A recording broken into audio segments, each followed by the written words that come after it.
Welcome to episode 108 of the Lone Hockey Podcast. For today, we're going to be talking about some standouts between Washington and Philadelphia last night. Only game of the night, ironically, after all 16 teams played the other night. But it was a really interesting game, and Washington came away with a 6-2 victory. Philly's off to a very slow start this season. It's been interesting because they have a Russian phenom in Matvei Michkov in Philadelphia, probably the most talked about player since Eric Lindros. And because they're losing so much, they haven't gotten as much advertising, and you haven't really heard about him too much, which you would like to hear of him more because he's been playing really well. It's just Philadelphia as a team has not. So Washington, on the flip side, they've been really good to start the season. They're looking to bounce back, and they've had a couple of struggles the past few seasons, but they're looking to bounce back and trying to make an effort to be a not only a playoff team, but a team that can go deep in the playoffs. And the additions they made in the summer have really paid off thus far.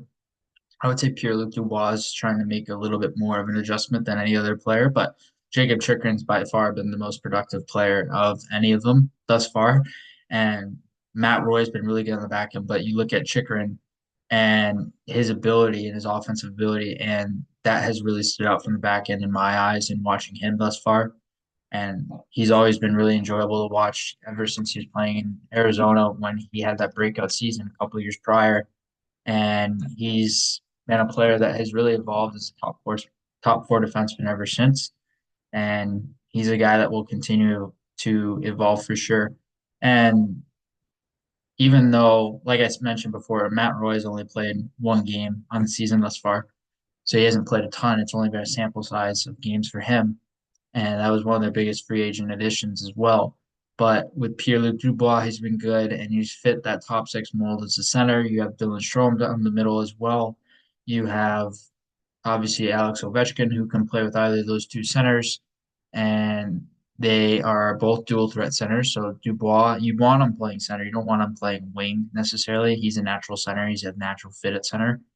And it's interesting because when you roll through some of his tape, he plays the game more like a winger sometimes, where he likes to play along the perimeter and doesn't like to control the middle lane a ton. He doesn't necessarily like to be a puck support style player that is in the middle of everything in D zone situations too. So it's really interesting how he works and how he evolves in the league.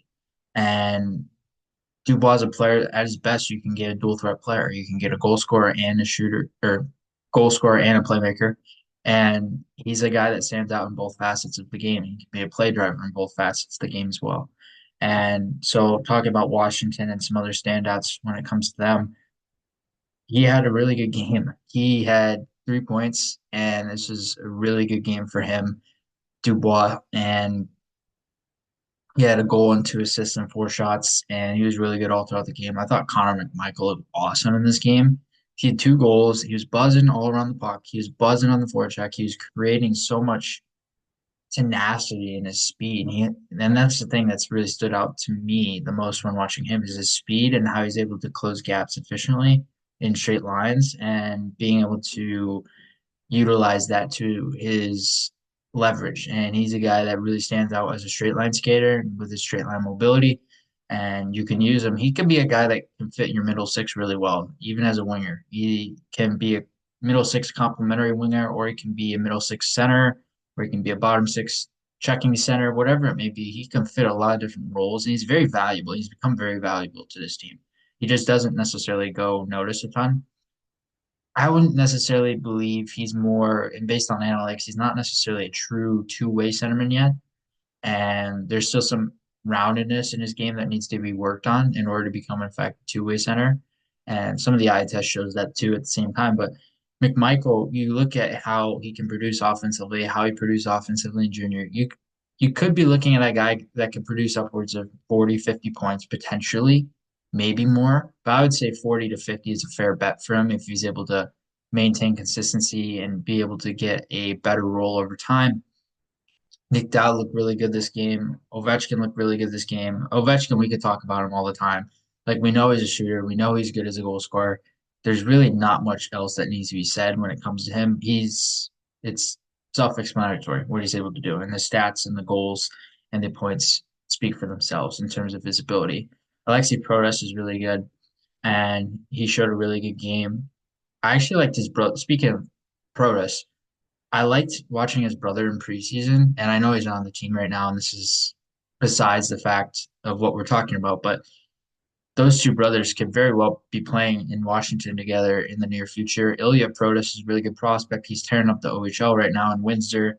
Alexei is a guy that can play a bottom six checking role, or he can play a second line role if you need him to. You're not going to rely on him as a top six scoring forward who can drive his own line, but he can be a complementary player, similar to McMichael in that sense as well. Taylor Radish looked really good, and a guy who's looking to get back to form in a 2 seasons ago now, he had around, I believe, it was 40 or 50 points when he was in Chicago because he was playing a top six role and he had guaranteed ice time, and there wasn't much wing depth that Chicago had at the time. So Taylor Radish was a guy that was really relied upon then, and he had a really good season 2 years ago. Last year, he had a down year, and he's looking to get back to form. And speaking of which, Dylan Stroman assisted in this game. I thought he looked really good as a playmaker more than a goal scorer. It's really interesting with him because I noticed more of him as a goal scorer over his years in the NHL. And this is a really good thing because he could score tremendously well in junior when he was playing in Erie, and he had DeBrincat and McDavid there and thrived with DeBrincat because he played a little bit longer with DeBrincat because McDavid was there, and then he was gone to the NHL very quickly. But with Strom, he's a guy that stands out as a goal scorer and as a playmaker, and nothing much else needs to be said. Philly and their side, I mean, I've noticed a lot of the same players when it comes to Philly. And again, they have not had a good season thus far. It's been a very slow start. And Matvey Michkov continues to produce every single game, though. That's what amazes me is he's a rookie. He's playing in their top six.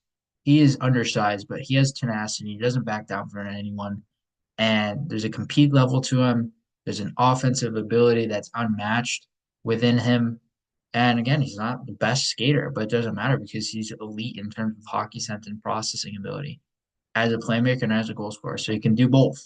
And he's so elite when being able to use his processing ability in so many different ozone situations. I noticed more of his processing ability in the ozone when he's under pressure, when he's playing 1v1, not when he's competing for 50-50 pucks per se, but I notice him in terms of his hockey sense with his on puck play more than anything else. And his ability to gain separation is really elite. Deception, manipulation. He's gonna be an intriguing prospect to watch for so many years, and he's so fun to watch already. Jamie Drysdale, another guy who's looking to get to a top pairing level defenseman, had some of that role type time in Anaheim, but he's looking to get that consistently in Philly. He's a guy that stands out as a two-way D. He's really mobile. He's really fluid with his feet. We know that. And then you look at his offense, that feet and the control that he has within his feet and the rhythm within his feet allows him to walk the line so effortlessly. This can be in power play situations or 5-on-5. He stands out in that sense because of his ability to control the line, walk the line, and be able to be efficient in how he's using his skating and how he's using his feet.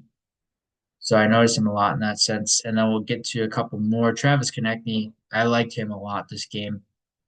And how he's able to create with his checking ability, how he's able to agitate opponents, gets in the face of them. He's always frustrating to play against. And he's also really freaking skilled too.